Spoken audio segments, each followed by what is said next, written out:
On this episode of the Carolina Sports Guy, we're going to take a look about should we fire Matt Rhule or should we keep Matt Rhule?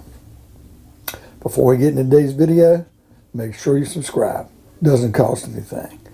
Pound the like button, hit the bell notification to be notified of future videos like this on the Panthers. And by all means, folks, leave me some comments. I love the dialogue. Folks, just kind of want to do a video because our Carolina Panthers are sitting right now at 5-10, getting ready to play New Orleans this Sunday, and it doesn't look good. And then we're going to wrap the season up against Tampa, and if Tampa it's going to be anything like I've seen, they're playing Tom Brady late in games where they're winning 32-6, taking a chance of his injury, but really not worrying about anything. But if they're going in that final week and there's a chance to move up a playoff position, they're going to not rest their starters, but try to win that game to basically, clinch the division. And our guys are going to be thinking about golf courses and vacations in the Caribbean. So we got that going on for us. But something's got to be said about playing for Matt Rhule. Matt Rhule's first year last year, even though we were 5-11, we were in every game but three. The two Tampa games, and then the last game of the season at New Orleans. So we can look at 8 of those losses. They were 8 points or less. Some games where CMC plays, we win. Some games, if we didn't have boneheaded plays by Teddy Bridgewater, we win. Some games where one or two plays or a kick here by Joey Sly, we win. And our record really easily could have been, instead of 5-11, I think we could have been about, 8-8 or 9-7. It was a possibility. We could have done that. This year we've taken a step back, starting 3-0, thinking that Rhule's got them playing well. But the defense has regressed. Phil Snow last year, he started out, the defense looked weak. Got better as the season went on. And I felt, he's turned the corner, especially with all the defensive picks we've made. Secondary definitely is loaded. You think they'd be really good. We brought Hassan Reddick in with Brian Burns on the end, having Derek Brown in the middle, who really hasn't done much of late. Yetur Gross-Matos, has he been worth his draft capital with a second-round pick? Morgan Fox has played well, but, we didn't expect him to strike out and be excellent because, he wasn't paid as much. And you have to look at that defense in the middle, other than Shaq Thompson. People like Jermaine Carter have regressed. Moving Jeremy Chin to safety instead of linebacker, I thought was a good idea. But maybe he's better off if he is closer to the line of scrimmage playing linebacker. Maybe he's more involved in the plays. So it's really going to be interesting to see, folks, because to me the defense has regressed. And as much as the defense has regressed, the offense has looked abysmal. I put a lot on Bridgewater last year saying he screwed some games up, which he did. But he was what he was. He was a game manager. And we needed him in a couple of those games last year to win. And he didn't come through. The Green Bay game in particular was one where he blew it. And then we had a couple games like Joey Sly missing some kicks, not having a dependable kicker. Thank you for being here, Zane Gonzalez, because I appreciate you now. But we look at guys, bringing Cam back in, having Sam Darnold. This team thought we were 1-2 players away. We went into the draft. We picked J.C. Horn, which I thought was a sound pick. But we really needed a left tackle. And we never addressed our offensive line issues in the offseason. To draft Deontay Brown and only have played a few snaps at that, this season's terrible. To whiff and not draft Trey Smith, who Kansas City has now, it's terrible. Passing on Rashawn Slater might have been a mistake. Who knew? If we'd have picked one spot early, we'd have picked Penei Sewell. How good does he look for Detroit? But we needed offensive linemen. And we failed this team miserably by going into this year with the offensive line we had. Terrible. Our wide receivers have regressed. Last year, Robbie Anderson picked up over 1,000 yards with Bridgewater. So did DJ Moore. Now, DJ Moore's numbers look pretty good to a point, but we're not scoring the touchdowns. We're not getting all the movement we should be getting with these receivers. Tight end position. We gave up on not Sam Darnold. We gave up on Dan Arnold, tight end, in a trade for a corner, which looked impressive at the time, but it might not pan out. Ian Thomas is probably as good as gone. Tommy Trumbull, it's his job to lose, and I think he'll be fine, but he's still going to have growing pains.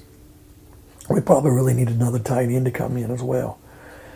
You know, our running backs, our stable of running backs, CMC being hurt again this year, it's not helped. It's not helped at all. Our quarterback position, we're going to have to stick with Darnold another year because of what we're going to have to pay him. And Cam's probably done, which is a shame. Because bringing Cam in, try to add a little spark, it helped for a week. But it's not on Cam. How can you blame a man that's coming in off the street, not being on a roster, and he comes into play, and he's with a new coach and a new playbook and getting used to some of the players he didn't play with before. And you put him right in the middle of the lineup. How well was it going to work? And he still had a good attitude about it. And coaching's been abysmal. It's been terrible. Joe Brady, thank God you're gone. I was not impressed. You're not a coordinator. Maybe you're an assistant to a coordinator, but you're not ready to be a head coach or offensive coordinator in this league yet. Now, in saying this, why do we hang on to Matt Rhule? We have to look at David Tepper. Look, when Tepper bought the team, folks, Jerry Richardson, let's go ahead and get out of the way. We were on an upward trend with Ron the 3 years that we won the division, and the last year being 15-1. A lot of that's luck. Some of it, we just happened to catch fire and do well. Cam was at his high point. We got to the Super Bowl and Denver decimated us because they used the one game we lost against Atlanta, putting pressure on the quarterback, and the one weak spot we had was a right tackle, and he got ate up in the Super Bowl. Now, coming back to next year with injuries, people trying to take Cam's head off. Cam gets hurt, took a step back. Following year, when the playoffs again looked really good, I thought, as a wild card. New Orleans just ended up being a little bit better that year. We needed another win. If we could have had a bye, we could have done more. But then that's when the wheels fell off. Cam gets hurt. We start out 6-2, and he gets hurt with the Pittsburgh game injury on a Thursday night, and we start dropping games like flies. And what we end up doing, I think, what did we end up finishing 7-9 that year? And then we come back the next year, same thing again. This ends up being Tepper's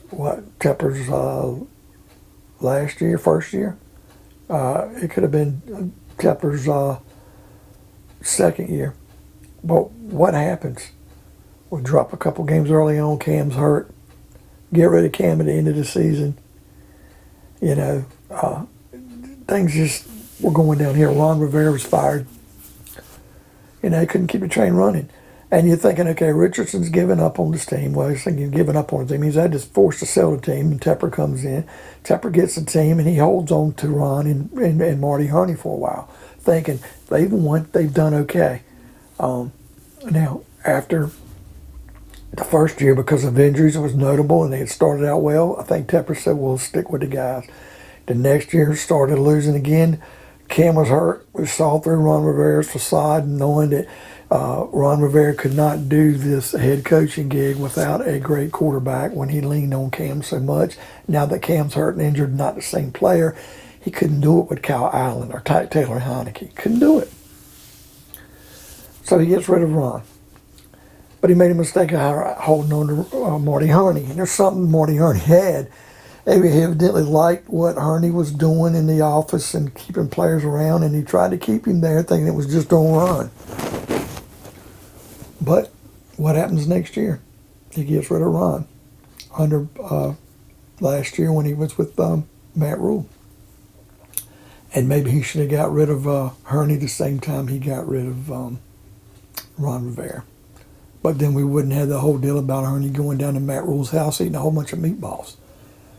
Really looking like David Tepper's little bitch because he joked him about it. But Tepper, it's hard to blame him because he's put money into facilities. He's building a big, nice facility in South Carolina. He wants to build another stadium. He's bought the soccer team. The MLS team was short of spending over $300 million. He's renovated his Panther Stadium. So you can't say the man just bought the team as being cheap. He's really trying to build something in Carolina. And he went out and paid Matt Rhule a truckload of money. Hey, we got to look at Matt Rhule. What did he do when Tepper offered him the money? All that money. He called the Giants behind her back. Didn't think about that, did we? Trying to get them to match the offer. The Giants were smart enough to say no because they beat us with a lackluster Joe Judge. So, can you get mad at Tepper for all this debacle? To a point. I mean, he's the one who did the hiring. By bringing in Scott Federer like he did in the GM chase, Federer we got to give some time to. It's just not fair to hire him right when this season's starting or before the season started, and this is his first year. And he's kind of got to go along with Rhule to a point because Rhule looks like he's heading in the right direction. But we've got Tepper just probably doesn't want to pull the trigger right now on Matt Rhule because if he does it after 2 years, he's going to look trigger happy. It's going to really look like he's just a knee-jerk operation we're running here. It's going to be hard to find that right coach next unless you get a coordinator who's chomping at the bit to prove himself. And that's probably what we really need, a no-name coordinator who hasn't had the opportunity, and we strike it rich and hit the right one. But the college coaching situation where pulling the guy to college, I think, is not a good deal. Once in a while you get lucky with it. You know, Pete Carroll the second time around. But you got to look at Jerry Richardson for all he did right, bringing the organization here and doing things and keeping coaches around and the team loyalty. He was having this team on bad weather days practicing in a ballroom. That's cheap. That's cheap. Yeah, Tepper's not going out that way. He put a dome over the practice facility. He's building these facilities in South Carolina. He's bringing the soccer team here. He wants a nice stadium. He wants more events. He's putting his money out there, folks. But he's got to have somebody to run the show because he's not a football coach. He's not a GM. And let's hope you got it right with Federer, which I think could be a good fit. Matt Rhule might not be right, but he can't knee-jerk Matt Rhule after 2 years because then it's going to look, okay, that ain't about the money. He's got the money to burn. But it's going to make it look like that he didn't know what the hell he was doing. And the bad thing is, if he's wrong about Matt Rhule and he stays another year and his shit's still on the stick and he's still smearing shit everywhere, he's going to be messing up the organization more. Because we're going to be drafting another year of players that might not be who our next head coach would want. We might be bringing in free agents to try to rectify to save his job that we basically are whiffing on and picking the wrong ones.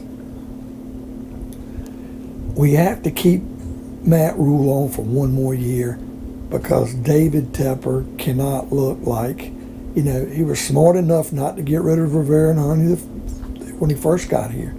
Because nobody knew they weren't going to be able to turn it around. It would have looked pretty dumb if he got rid of them and then they succeeded elsewhere. But the Matt Rhule hire, going after him, looked good after the first year. But this year's been a backseat, folks. It's been terrible. It's been a clown show. And the fans really are, you know, they're at a loss. Complacent, not happy. A lot of unrest in this organization and this fan base. So David Tepper has to kind of bide time. You know, he's looking. He's looking for that next coach. He's keeping an eye on, he's listening. He's probably meeting with Federer because he's willing to give Federer the benefit of the doubt right now as being the GM. You can't screw that up. You can't go out and get rid of Federer and Matt Rhule right now. But maybe if he gives Rhule another year, it doesn't work, we'll come in with Federer and get the coach that he thinks would fit the mold on this team. Because right now I'm not seeing it. But it's all about timing. And I don't think Tepper can get rid of Rhule yet. Now, with the 1 year, if he comes back and doesn't do well or is just as abysmal, is it going to be detrimental? Yeah, it could be. We could end up, you know, be running a deficit or hurting our franchise even more longer for a couple more years.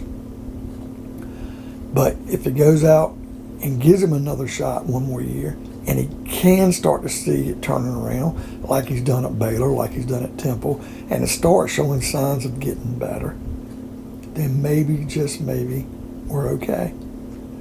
I myself feel we've got to give the man one more year. But at the same time, give me 1 more year. If I had to put my money on it, I say it's not going to work.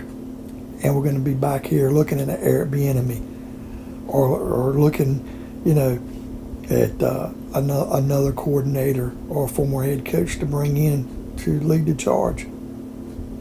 But it's all about timing. It's just like Tampa Bay. All those terrible years from 2007 to this year, not winning a division title, being the mediocre team, being the last place team in this division. Because they built the offensive line, got a couple of decent receivers, built that defense, they were just a quarterback away. And after Bruce Arians, luckily enough, fell into it, and he brought Todd Bowles in with him, all they needed was a quarterback and a couple pieces. And he knew Tom Brady would be there. Like, it was all about timing. So before you get all upset with Matt Rhule and think it's time for him to go, or, maybe we need to, Tepper's got to do it based on timing. Because if you get rid of somebody and you don't have a plan, it's just as bad if you keep somebody on and the plan don't work. He's got to be looking, finding out if that way, if Rhule doesn't work out, he's got a plan in place. But he can't just get rid of the man and there's nobody there. He's got to do it the right way. And if I'm Tepper, I'm in Fitterer's ear. I'm keeping an eye out for that next head coach. But at the same time, rolling with Matt Rhule another year in case you can't find somebody and Rhule does happen to turn it around. So folks, what do you think of today's video? Do you think it's time for Matt Rhule to go? Or are you willing to give him 1 more year? Leave me some comments. I love the dialogue. Hit that bell notification to be notified of future videos like this on the Panthers. By all means, folks, subscribe. I love, the subscriptions, folks. They're free. I will see you next time on another edition of